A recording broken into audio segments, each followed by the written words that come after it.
আসসালামু আলাইকুম রহমতুল্লাহ। আলহামদুলিল্লাহ। আলহামদুলিল্লাহি ওয়াহদা ওয়াসসালাতু ওয়াসসালামু আলা মান লা নাবিয়্যা বা'দা ওয়া আলা আলিহি ওয়াসহাবিহি ওয়াসাল্লাম আম্মা বা'দ। ফাউযু বিল্লাহি মিনাশ শাইতানির রাজিম।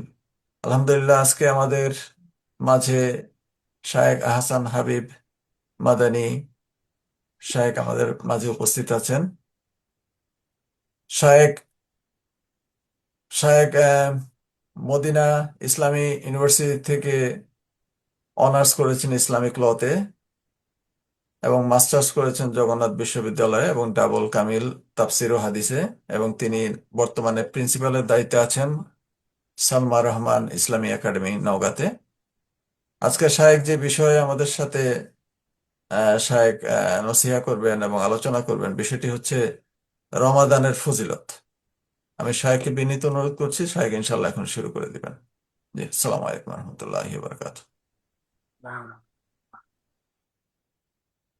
আসসালামু আলাইকুম ওয়া রাহমাতুল্লাহি ওয়া বারাকাতুহু।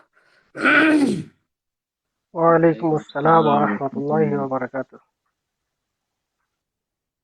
আলহামদুলিল্লাহি ওয়াহদা ওয়াসসালাতু ওয়াসসালামু আলা মান লা নাবিয়্যা বা'দা। আম্মা বা'দু ফাআউযু বিল্লাহি মিনাশ শাইতানির রাজীম। বিসমিল্লাহির রহমানির রহিম। শাহরু রমাদান আল্লাযী উনজিলা ফীহিল কুরআনু হুদাল লিন-নাসি ওয়া বায়িনাতিন মিনাল হুদা ওয়াল ফুরকান ইলা আখিরিল আয়া। আলহামদুলিল্লাহ, আল্লাহ তাআলার প্রশংসা, যিনি আমাদেরকে শ্রেষ্ঠ সময় দান করেছেন এবং সকল শ্রেষ্ঠের শ্রেষ্ঠ দিন, শ্রেষ্ঠ মাস, শ্রেষ্ঠ সময়, শ্রেষ্ঠ গ্রন্থ, শ্রেষ্ঠ নাবী, শ্রেষ্ঠ উম্মত, সকল কিছুর শ্রেষ্ঠত্ব দান করেছেন। আলহামদুলিল্লাহ। মুহাম্মাদুর রাসূলুল্লাহ সাল্লাল্লাহু আলাইহি ওয়াসাল্লাম, যিনি এই রমজানকে কেন্দ্র করে আগের থেকে, রমজানের মাসের আগের থেকে তিনি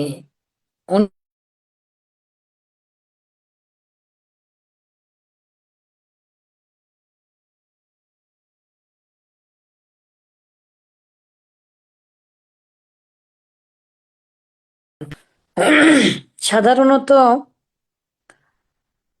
কোনো কথা,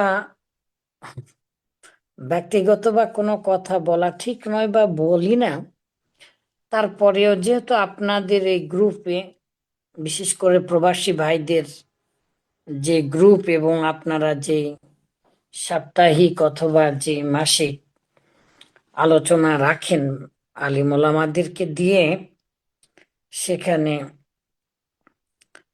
আপনারা অনেক বড় অবদান রাখেন, কোরআন হাদিস শোনার চেষ্টা করেন। সেই হিসাবে কোনো কিছু অপ্রাসঙ্গিক না হলেও বলা ঠিক নয়। তো কোরআন হাদিসেরই আজকে আলোচনা করবো ইনশাল্লাহ। তারপরেও আমার গ্রামের ছোট ভাই আছে, খুব প্রিয় একজন ব্যক্তিত্ব, ইনশাল্লাহ আসলে দিন প্রচার করবেন। আমার বিষয়ে অনেক কথা বলেছেন। আমরা পীর বংশ, ছোটবেলায় 99-এ হাফেজ হবার পরে ভারতে ছিলাম, সেখান থেকে এসে আবার সান্তাহার, তারপরে বগুড়া, তারপরে আহ মিশকাত পড়ার পাশাপাশি যে যখন নওদাপাড়াতে ভর্তি হলাম, নওদাপাড়া থেকে আবার রাজশাহী 6 দিন ক্লাস করে রাজশাহী বিশ্ববিদ্যালয় আর ঘেন্নাই বলা যেতে পারে, আর ক্লাস করিনি। পরে আলহামদুলিল্লাহ মদিনায় যাই, সেখান থেকে এসে আবার আলহামদুলিল্লাহ জগন্নাথ বিশ্ববিদ্যালয় থেকে লেখাপড়া করেছি, ডবল কামিল করেছি। এই ব্যাকগ্রাউন্ডটা এই জন্য বললাম, আমার আহ প্রতিবেশী বা গ্রামবাসী, আহ তিনি নাইমুল ইসলাম খুব ভালোবাসেন অনেকদিন আগে থেকে, অনেক ছোটবেলা থেকে। তো সে আপনাদের কাছে পরিচয় করে দিয়েছে, গ্রামের ভাই, এবং সেও একজন আলিম মানুষ, কোরআন হাদিস চর্চা করেন। তো তার সুনাম বাড়লে আমার সুনাম বাড়বে, আমার সুনাম বাড়লে তার সুনাম বাড়বে ইনশাল্লাহ। সেই হিসাবে আমাদের গ্রাম, আমাদের এলাকা আলহামদুলিল্লাহ শিক্ষা জগতে অনেক সম্মানিত। বাংলাদেশ সরকার কর্তৃক আমাদের খন্দকার বংশ আমরা সহ আমাদের গ্রাম আলহামদুলিল্লাহ শিক্ষিত গ্রাম, আদর্শ গ্রাম হিসাবে আমাদের লিখিত আকারে সরকারের সাইনবোর্ড আছে। আর খন্দকার মানেই হচ্ছে শিক্ষক, বংশ পরম্পরায় আমরা সেই রকম আর কি। বিশেষ করে ফকির ডক্টর আব্দুল্লাহ জাহাঙ্গীর স্যার আত্মীয় হন। আগে সকল পীরদের গা টিপেছি, যে ফজলুল করিম পীর সাহেব, আল্লাহ তাদেরকে ক্ষমা করুন। জানি না তারা যে পরিমাণে শিরক বিদআত করেছেন আল্লাহ ক্ষমা করবেন কিনা, তারপরেও দোয়া করি। ফুরফুরা পীর সাহেব আব্দুল কাহার সিদ্দিকীর অন্তর্ভুক্ত ছিলেন আমার দাদু। ডক্টর মোহাম্মদ শহীদুল্লাহ তিনি বগুড়াতে যখন শিক্ষকতা করতেন তখন এখানে আসতেন, আমাদের বাড়িতে আসতেন আলহামদুলিল্লাহ আমার দাদুর সাথে দেখা করতে। সেই সময় দেওবন্দ ফারিক এবং অনেক বড় আলিম ছিলেন। এবং পীর বলতে সাধারণত যেই রকম খারাপ পীর বুঝায় সেই রকম ছিলেন না, তবে কট্টরপন্থী হানাফি ছিলেন। তার বইগুলো এখনো আছে, 1901 সালের বইও আছে। প্রায় 116 বছর হয়ে গেল বইগুলো, অনেক বই। তো যাই হোক, এই পরিচয়টা সাধারণত যতদিন আমি অনলাইনে এরকম ভাবে কথা বলেছি, কোরআন হাদিস আলোচনা করেছি, তার আগে কখনো এরকম কোনো দিনই এই কথাগুলো বিস্তারিত বলিনি। আমি বললাম আমার ছোট ভাই নাইমের জন্য। নাইম সেই এলাকারই সন্তান, ছোটবেলা থেকে তাকে দেখেছি আলহামদুলিল্লাহ। আমার সংগ্রামী জীবন, বাড়িঘর ছাড়া ছোটবেলা থেকে 96 থেকে সম্ভবত 1 মাস একটানা ক্রমাগত এখনো বাড়িতে থাকার সৌভাগ্য হয়নি। মাত্র 3 মাস হলো আমার নিজ অঞ্চলে নওগাঁতে এসেছি। এতদিন থাকতাম আর সকল ওস্তাদিরা খুব ভালোবাসতেন। জামিয়া সালাফিয়াতে ইমাম, মুসলিম পড়াতাম আলহামদুলিল্লাহ। তো ইত্যাদি বিভিন্ন লেখাপড়া করতে বেশি ভালোবাসি। আপনাদের জন্য অনেক লেখাপড়া করেছি, তাহলে আল্লাহ আপনি আমাদেরকে ক্ষমা করে দিন। অনেক সময় আমিন তাজকিয়াতুন আমিন। নাফস মানে আত্ম প্রশংসা হয়ে যায় কথাগুলো বলা। আল্লাহ আপনি আমাদেরকে ক্ষমা করুন। ছোট ভাই, আমি তোমার জন্য বললাম, তোমার সহপাঠী যারা আছে তারা যেন তোমাকে জাযাকাল্লাহ খাইর সেই সৈয়দ। পরিমাণ মান দেয়, কারণ আকরামাকুমুল্লাহ, আল্লাহ তাআলা তোমাদেরকে সম্মানিত করুন। আনজিলুন নাসা আমিন আমিন। মানাজিলাহুম, যে যেই মর্যাদার অধিকারী তাকে সেই মর্যাদা যেন দেওয়া হয়। ভালো মানুষকে সম্মান দেওয়া উচিত এবং দিতে হবে। আহ এই জন্য এই কথাগুলো বললাম। তোমার বংশ পরিচয়, তোমার স্থানীয়, আল্লাহ তোমাকে সম্মানিত করুন। আর তুমি দিনের ক্ষেত্রে আমার আমিন জানা আমিন। মতে অনেক চেষ্টা করো। তোমাদের হোস্ট সহ আরো যে সকল ভাইদেরকে দেখতে পাচ্ছি আলহামদুলিল্লাহ, তাদের সবাইকে অন্তরের আল্লাহ তাআলা অন্তঃস্থল থেকে আমাদের জাযা দোয়া দিক। করছি, আল্লাহ যেন সবাইকে কবুল করেন। দেখতে পাচ্ছি শাহাদত আমিন। হোসেন ভাই, স্বপন ভাই, মোহাম্মদ ইমাম কাজী ভাই, আলী ভাই, নাইম হোসেন সালাফি ভাই, জাবের ভাই। তো তো ঠিক আছে, বিসমিল্লাহির রহমানির রহিম। আল্লাহ আপনি আমাদেরকে ক্ষমা করুন। অপ্রাসঙ্গিক না হলেও কথাগুলো কোরআন হাদিসের বাহিরে বলা হলো। মহান আল্লাহ তাআলার ইচ্ছায় আজকের বিষয় আমাকে দেওয়া হয়েছে রমজানের প্রস্তুতি বা রমজানের ফজিলত সম্পর্কে। তো রাসূলুল্লাহ সাল্লাল্লাহু আলাইহি ওয়াসাল্লাম কিভাবে প্রস্তুতি নিতেন, কোন কোন প্রস্তুতিগুলো কোরআন হাদিসের বেশি আকরাব মানে নিকটবর্তী, এবং কোনগুলো প্রাধান্যযোগ্য ইবাদত বা প্রস্তুতি, আর রামাজান এলে কি কি করা দরকার, এবং রামাজানের ফজিলত। এক কথায় রাসূলুল্লাহ সাল্লাল্লাহু আলাইহি সাল্লাম কোন প্রস্তুতিগুলো গ্রহণ করতেন রামাজান মাসে এবং রামাজানের ফজিলত।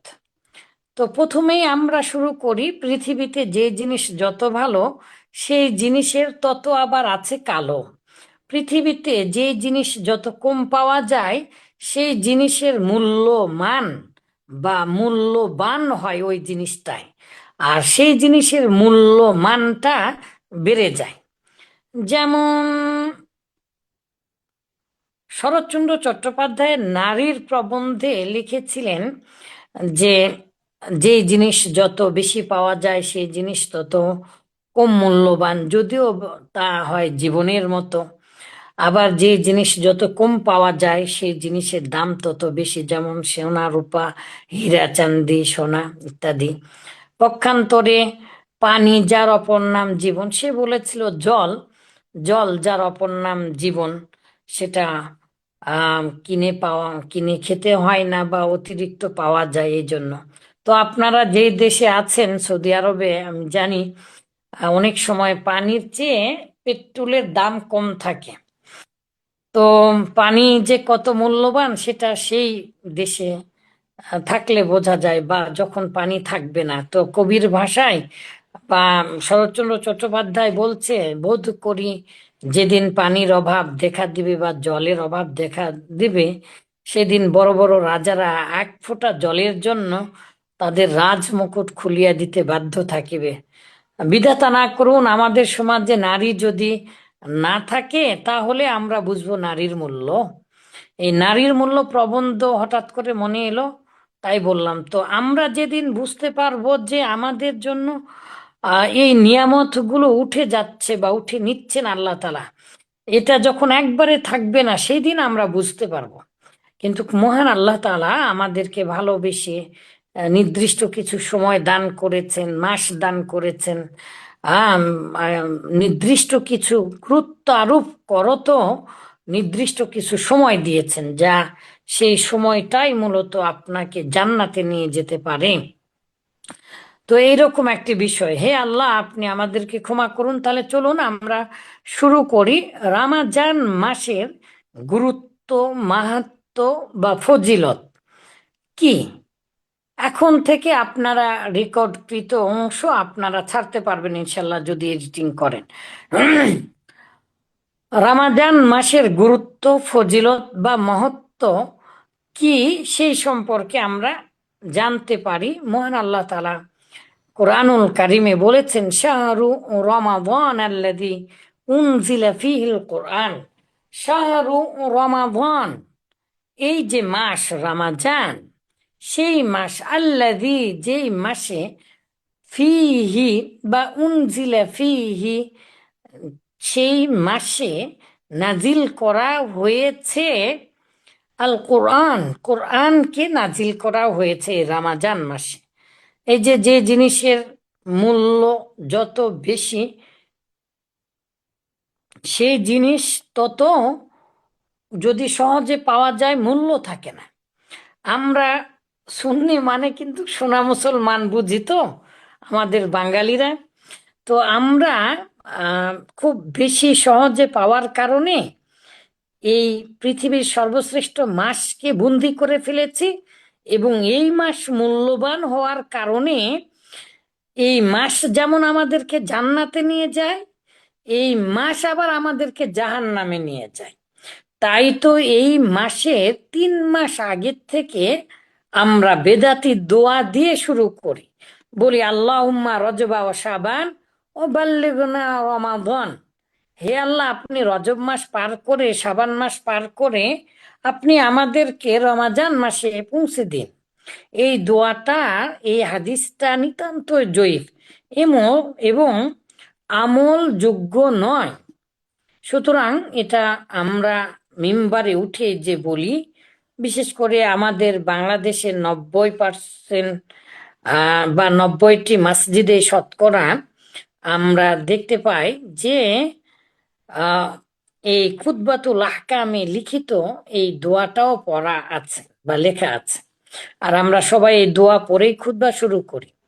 তো দেখেন, রামাজান আমাদেরকে জান্নাতে নিয়ে যাবে, সেই রামাজানে আবার কিভাবে 3 মাস আগের থেকে বেদা, আর রামাজানের প্রায় 41টা মারাত্মক প্রচলিত বিদাত আছে, সেগুলো আমরা পরে অন্য কোনো দিন জানবো ইনশাল্লাহ। তাহলে এই মাসটা কেন এত গুরুত্বপূর্ণ? আল্লাহ তাআলা নিজেই বলছেন, কোরআন উনজিলা ফিহিল কোরআন, এই রামাজান মাসে কোরআন নাজিল করা হয়েছে। এই জন্য এই রামাজান মাস এত মুবারক। তো রাসূলুল্লাহ সাল্লাল্লাহু আলাইহি ওয়াসাল্লাম বলেছেন, শাহরুন মুবারাকুন, এই মাস হচ্ছে বরকতপূর্ণ মাস, পবিত্র মাস এবং রহমত নাজিলের মাস। যে হাদরাকুম, তোমাদের কাছে উপস্থিত হচ্ছে, তোমরা সেটাকে স্বাগত জানাও। রামাজান মাস, এই রামাজান মাসের জন্য রাসূলুল্লাহ সাল্লাল্লাহু আলাইহি সাল্লাম রজব থেকে দোয়া না করলেও হাদিসে আমরা পাই না, তবে শাবান মাস, যেটা আর কয়েকদিন বাকি আছে, এই শাবান মাসের গোটা মাসই প্রায় তিনি সিয়াম সাধনা করতেন। যেহেতু এটা শাবান মাসের করণীয় বর্জনীয় নয়, তাই বিস্তারিত বলছি না। তবে রাসূলুল্লাহ সাল্লাল্লাহু আলাইহি সাল্লাম এই শেষের কয়েকদিন, 2 দিন 3 দিন অথবা ততোধিক, এই শেষের 2-1 দিন তিনি সিয়াম থাকতেন না। রাসূলুল্লাহ সাল্লাল্লাহু আলাইহি সাল্লাম এক টানা প্রায় কোনো বছরের কোনো মাসেই তিনি সিয়াম সাধনা করেননি, এই শাবান মাসে করেছেন। আর এই শেষের 2-3 দিন আবার তিনি সিয়াম সাধনা করেননি, যদিও বা নির্দিষ্ট দিন আমরা জানি না, হাদিস কোরআনে পাওয়া যায় না। তবে শেষের কয়েকটা দিন আছে, 2, 3, 4 এরকম দিন তিনি আর সিয়াম থাকেননি, খাওয়া দাওয়া করেছেন এবং মোটা তাজা হয়ে শক্তি সঞ্চয় করেছেন। আর এই রামাজান মাসটা হচ্ছে রামাজান মাসের আগের এই চলমান মাস, ট্রেনিং। তো রাসূলুল্লাহ সাল্লাল্লাহু আলাইহি সাল্লাম এটা করেছেন, কারণ রামাজান হচ্ছে একটা গুরুত্ব যদি আপনি না দেন, ওই জিনিস, ওই মহামূল্যবান জিনিস হলেও তার ভ্যালুয়েবল বা ভ্যালু বা যেটাকে মান বলা হয়, এটা কমে যায়। আপনি যদি গুরুত্ব দেন একটা সামান্য কিছু জিনিসেও, সেই সামান্য জিনিসটাই মহামূল্যবান হয়ে যায়। আর মহামূল্যবান গুরুত্বপূর্ণ জিনিস, সেটাকেও যদি আপনি গুরুত্ব না দেন, তাহলে সেটার মান কমে যাবে। প্রকৃতপক্ষে ওই জিনিসের মান কমে না, আপনি ওই মহামূল্যবান জিনিসকে অবজ্ঞা করার কারণে আপনি নিজেই ক্ষুণ্ণ হয়ে যান। সরাসরি আমরা হাদিস থেকে ইনশাল্লাহ জানবো তা। তো রাসূলুল্লাহ সাল্লাল্লাহু আলাইহি সাল্লাম এই কোরআন নাজিলের জন্যই মূলত এই মাসের এত কদর করেছেন। আর আল্লাহ তো বলেইছেন, কি বলেছেন? হুদাল লিন্নাস। এই যে এই কোরআনটা, এই রামাজানটা, এই যে কোরআনের মধ্যে রামাজানের সিয়াম সাধনা করাটা, এই রামাজান মাসের সিয়ামকে ফরজ করে দেওয়াটা, এটা মানুষের হেদায়েত। আর এটা লাআল্লাকুম তাত্তাকুন, যাতে করে তোমরা মুত্তাকি, তাকওয়াবান হতে পারো। মুত্তাকি কি জিনিস?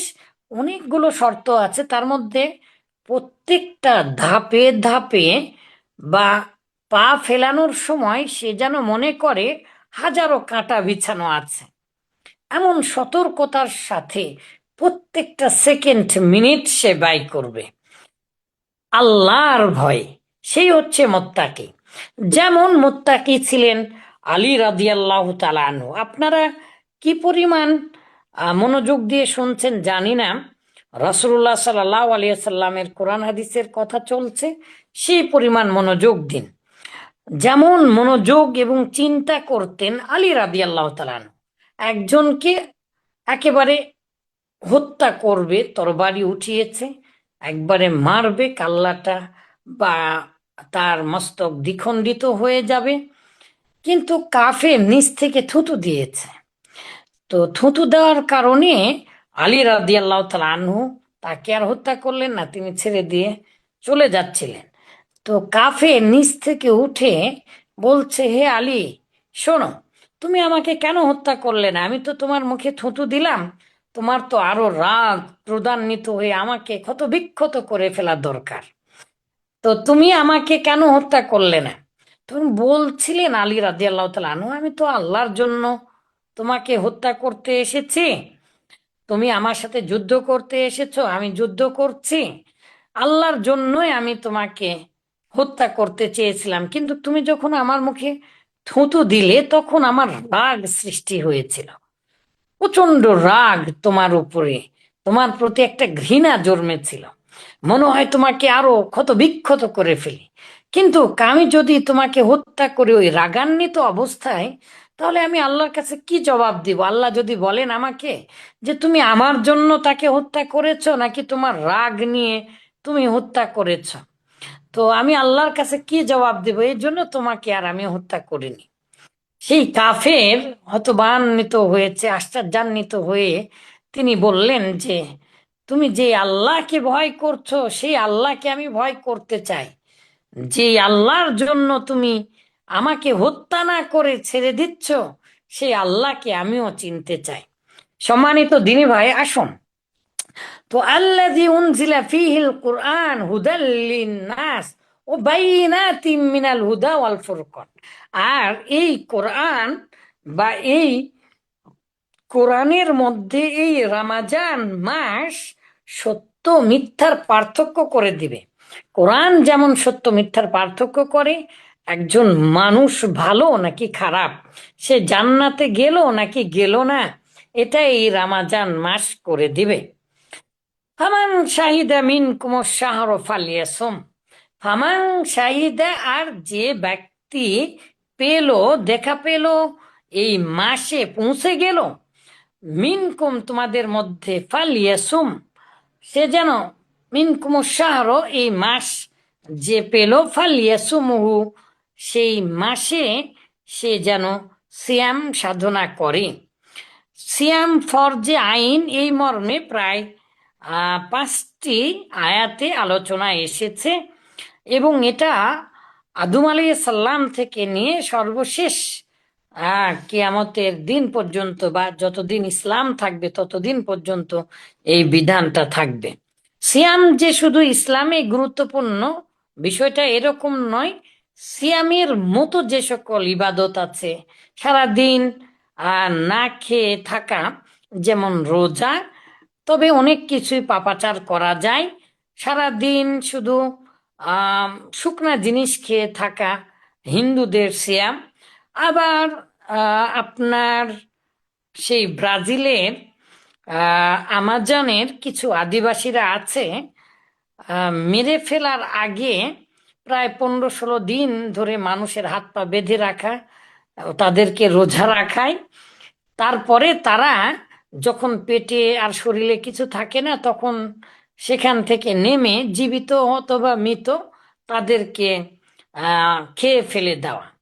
এরকম অসংখ্য পৃথিবীতে বিভিন্ন ধর্মে, বিভিন্ন গোত্রে, স্থানে শতত বিভক্তে ও অতিরঞ্জন করে অসংখ্য রোজা আমাদের পৃথিবীতে আছে। কিন্তু সিয়াম মানে শুধু বিরত থাকার, অবশ্যই অর্থগত হচ্ছে বিরত থাকা, কিন্তু পারিভাষিক এমন একটি অর্থ আছে যা এই রমাজান মাস জ্বালিয়ে পুড়িয়ে দেওয়া। রমাজান শব্দের অর্থ জ্বালিয়ে পুড়িয়ে দেওয়া মনের কুপ্রবৃত্তি, মনের শুধু মানে যেগুলো হারাম জিনিস আছে, সকল প্রকার হারাম থেকে বিরত থাকার নামই মূলত হচ্ছে সিয়াম সাধনা করা, আত্মসংযমী হওয়া, মানুষ তার নিজেকে বিলিয়ে দেওয়া, নিজের কাছে নয় রবের কাছে নিজেকে উৎসর্গ করা, শুধুমাত্র আল্লাহ তাআলার সন্তুষ্টির জন্য। এই জন্য সিয়ামই এমন একটি ইবাদত যেটা আল্লাহ তাআলার সন্তুষ্টি অর্জনের জন্য শুধু রাখতে হয়, এবং এই সিয়ামের মাধ্যমেই মূলত আল্লাহ ভীতি মানুষের খুব সহজে অর্জিত হয়। মহান আল্লাহ তাআলা আসলে, আজকে অতিরঞ্জন কথা বলতে যে সময় দ্রুত ফুরিয়ে যাচ্ছে। আল্লাহ আপনি আমাকে শুধুমাত্র কোরআন হাদিস বলার তৌফিক দান করুন। তো এটা কঠিন হয়ে যাবে আপনার কাছে, আপনাকে যদি আল্লাহ তাআলা না চান, আল্লাহ আল্লাহ যদি না চান আপনাকে জান্নাতে নিতে, তাহলে আপনার কাছে কঠিন হয়ে যাবে। এই মর্মে হাদিসে এসেছে। তো রাসূলুল্লাহ সাল্লাল্লাহু আলাইহি সাল্লাম বলেছেন, আন আবি হুরায়রাতা রাদিয়াল্লাহু তাআলা আনহু ক্বাল ক্বালা রাসূলুল্লাহ সাল্লাল্লাহু আলাইহি সাল্লাম। 3 মিনিট আগে আমাকে বলবেন ইনশাআল্লাহ। তো ইদা জা রমাদানু, যখন রমাজান চলে আসে, ফুতিহাত আবওয়াবুস সামা, তখন আসমানের দরজাগুলো খুলে দেওয়া হয়। তো হাদিসে এসেছে আবওয়াবুল জান্নাহ, জান্নাতের দরজাগুলো খুলে দেওয়া হয়। আর আহ আসমানের দরজাও দিনে খোলা হয়, আমরা জানবো ইনশাল্লাহ অন্যদিন আহ, কোন কোন বিষয়ে আর কোন ইবাদতের সময়ে আর কোন ইবাদত করলে জান্নাতের দরজা এবং আসমানের দরজা আপনার জন্য খুলে দিবেন, আর পৃথিবীর সমস্ত মাখলুকাত আপনার জন্য দোয়া করবে। তো আপনি যে এই যে জ্ঞান অর্জন করছেন না, আমি আপনি সহ এই পৃথিবীর সমস্ত, স্বয়ং আল্লাহ তাআলা তানজিলু তানজিলু নাজিল করেন আস-সাকিনা, একেবারে প্রশান্ত প্রশান্ত শান্তি, যেই শান্তির কোনো তুলনা হয় না, একেবারে মন ঠান্ডা করে দেয়, এরকম শান্তি আল্লাহ তাআলা আসমান থেকে নাজিল করেন। হাত্তাল হাইতান, এমনকি আম, সমুদ্রের আম, আপনার তিমি, হাত্তা নামলি, এমনকি পিপিলিকা আপনার জন্য দোয়া করতে থাকে। আল্লাহ তাআলা রহমত নাজিল করেন, সমস্ত ফেরেশতা আপনার আমার জন্য এখন আলহামদুলিল্লাহ তারা দোয়া করছেন, কারণ আমরা জ্ঞান অর্জন করছি। আর সেই জ্ঞান, জ্ঞান ছাড়া আবার কোনো জিনিসকে মূল্যায়িত করা যায় না, মূল্য দেওয়া যায় না। এই জন্য আমরা যদি রামাজান সম্পর্কে জানি, তাহলে রমজানের গুরুত্ব, মাহাত্ম্য, ফজিলত সম্পর্কে আমরা জানলেই রামাজানের প্রকৃত কর্মগুলো আমরা সম্পাদন করতে পারবো। তো মহান আল্লাহ তাআলা আমাদের জন্য সহজ করুন। আল্লাহ তাআলা কি সহজ করে দিয়েছেন? আল্লাহ তাআলা বললেন তার নবীর মাধ্যমে, ফুতিহাত আবওয়াবুল জান্নাহ, জান্নাতের দরজাগুলো খুলে দেওয়া হয়। আর ওয়াগুল্লিকাত আবওয়াবু জাহান্নাম, জাহান্নামের দরজাগুলো বন্ধ করে দেওয়া হয়। ও সুলসিলাতি শায়াতিন, আর শয়তানদেরকে জিনজিরা বদ্ধ করে রাখা হয়। এটা বুখারী মুসলিমের হাদিস। বুখারীর হাদিস এবং মুসলিমে এই শব্দে এসেছে। অন্যান্য শব্দে যেমন তিরমিজি এবং অন্যান্য শব্দে এসেছে সুফিদাতি শায়াতিন, মানে শয়তানকে আহ খাঁচার মধ্যে বন্দি করা হয়। তো শয়তান থাকে না, তারপরেও পৃথিবীতে যারা অন্যায় অবিচার পাপাচার করে, তারা মূলত শয়তানের তাসিরু আমালি শয়তান বা শায়াতিন, যে শয়তানদের আমলের, মানে শয়তানের কর্মের প্রভাবে তারাও শয়তান হয়ে যায়, মিনাল জিন্নাতি ওয়ান নাস। সুতরাং যে ব্যক্তি রমজান মাসে অন্যায় কাজ করবে, আপনি মনে করবেন অবশ্যই সে মানুষ শয়তানের অন্তর্ভুক্ত, আর সেই মানুষের কাছ থেকে অবশ্যই দূরে থাকবেন। তো এই রামাজানের সম্মানার্থে মহান আল্লাহ তাআলা এই মাসের সম্মানার্থে, মূলত এই মাস কতটা গুরুত্বপূর্ণ, এই মাসের জন্য, এই মাসে মানুষেরা জান্নাতে যেন যেতে পারে, এই জন্য আল্লাহ তাআলা জান্নাতের দরজা খুলে দিলেন, শয়তানদেরকে জিঞ্জিরাবদ্ধ এবং পিঞ্জিরাবদ্ধ করলেন, এবং জাহান্নামের দরজাগুলো বন্ধ করে দিলেন। শুধু কি তাই, ওয়ালিল্লাহি উতকাউ মিনান নার, আর আল্লাহ তাআলা ফি কুল্লি লাইলাতিন, প্রত্যেক রাতেই জাহান্নামী, যারা জাহান্নামী হয় তাদের মধ্যে থেকে কিছু মানুষকে আল্লাহ তাআলা মুক্ত করে দেন প্রত্যেক রাতেই। সুতরাং এই রমাজানে আপনি আপনার আত্মীয় স্বজন সহ আপনি নিজে জাহান্নাম থেকে বাঁচার জন্য আল্লাহ তাআলার কাছে দোয়া প্রার্থনা করবেন। ওয়াযালিকা ফি কুল্লি লাইলাতিন, আর এই নাজাত দেন এটা প্রত্যেক রাতেই আল্লাহ তাআলা করেন। সুতরাং যেই হাদিসে এসেছে, বাইহাকির এক বিশাল বড় বর্ণনায় ওই হাদিসে এসেছে রামাজানকে 3 ভাগে বিভক্ত করা হয়েছে, ওই হাদিসটা জয়ীফ।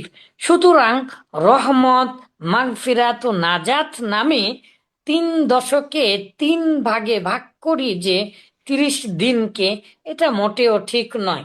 প্রতিদিনই রহমত, প্রতিদিনই নাজাত, প্রতিদিনই মাগফিরাত মানে ক্ষমা আল্লাহ তাআলা প্রতিদিনই করেন। এটা এই জন্য 3 দশকে ভাগ করা ঠিক নয়।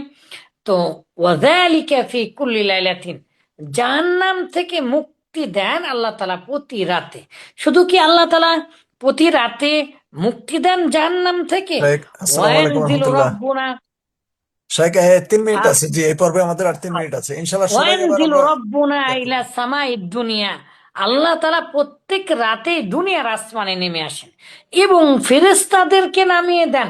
সহিহ হাদিসে এসেছে যে ইউনাদি মুনাদিন, হ্যাঁ, এক আহ্বানকারী ফেরেশতা ডাক দেয় এবং বলে, ইয়া বাগিয়াল খৈরি, ইয়া বাগিয়াল খৈরি, ওহে কল্যাণ অন্বেষণকারী, তোমরা কোথায়? হালুম্মা, ছুটে আসো, হালুম্মা, দৌড়ে আসো, আকবিল, গ্রহণ করো, ইয়া বাগিয়া শার, ওহে খারাপ আত্মারা, তোমরা কোথায়? তোমরা আকসি, বিরত থাকো, তোমাদের গুনাহগুলোকে কেটে দাও। মহান আল্লাহ তাআলা এভাবে সকল মানুষকে, মহান আল্লাহ তাআলা নিজেও ডাক দেন এবং ফেরেশতাদেরকে নিযুক্ত করে এই ঘোষণাগুলো দিতে বলেন। সম্মানিত দিনী ভাই, অসংখ্য কথা আছে। মহানবী সাল্লাল্লাহু আলাইহি সাল্লাম তাই তিনি দ্রুত গতি বায়ুর নাই কিভাবে হতেন আমরা একটু পরে ইনশাল্লাহ আলোচনা করব। দ্রুত গতি বায়ুর নাই হয়ে যেতেন, এখান থেকে আমরা পরের পর্বে ইনশাল্লাহ আলোচনা করব। কিছুক্ষণ পরে আপনারা, এখন কতজন আছেন? আলহামদুলিল্লাহ অনেকজনই এসেছেন। এইগুলো অনলাইনে যাবে, যদি এডিটিং করা যায়। আমার ব্যক্তিগত যে বিষয়গুলো বলেছি সেগুলো আপনারা কেটে দিতে পারেন, কেটে না দিলেও আপনারা দিতে পারবেন, সমস্যা নাই। তবে হ্যাঁ, কোরআন হাদিস থেকে যে কথাগুলো বলছি সেগুলো আমার কথা নয়, মহানবী সাল্লাল্লাহু আলাইহি সাল্লামের কথা। মহানবী সাল্লাল্লাহু আলাইহি সাল্লাম যখন কথা বলতেন, সাহাবীরা তার মুখের দিকে চেয়ে থাকতেন, মনোযোগ দিয়ে শুনতেন এবং সবাই মনে করতেন যে তাকে যেন কথাগুলো বলা হচ্ছে। এই জন্য তাসিরুল বিয়া মানে পরিবেশের একটা প্রভাব পড়তো। আপনি যে দেশে আছেন নিশ্চয় জানেন, আর আমাদের দেশের পরিবেশ ভোটের আগে আনন্দ ঈদের মতো করলো, মারামারি আগেও হয়েছে, ভোটের পরেও হয়েছে। তো এই যে তাসিরুল বিয়া, পরিবেশের একটা প্রভাব আমরা কেউ অ্যাভয়েড করতে পারি না। সম্মানিত দিনী ভাই, ইনশাআল্লাহ প্রথম দিন অনিচ্ছা সত্ত্বেও অনেক কিছুই বলে ফেললাম। তারপরে আমরা হাদিস পড়তে পড়তে ইনশাল্লাহ দ্বিতীয় পর্বে অংশগ্রহণ করব। মহানবী সাল্লাল্লাহু আলাইহি সাল্লামের বিষয়ে তার চাচাতো ভাই বলছেন কি, চাচাতো ছোট ভাই, সেই ভাইকে তিনি ঘোড়ার পিঠে নিতেন এবং তাকে খুব আদর করে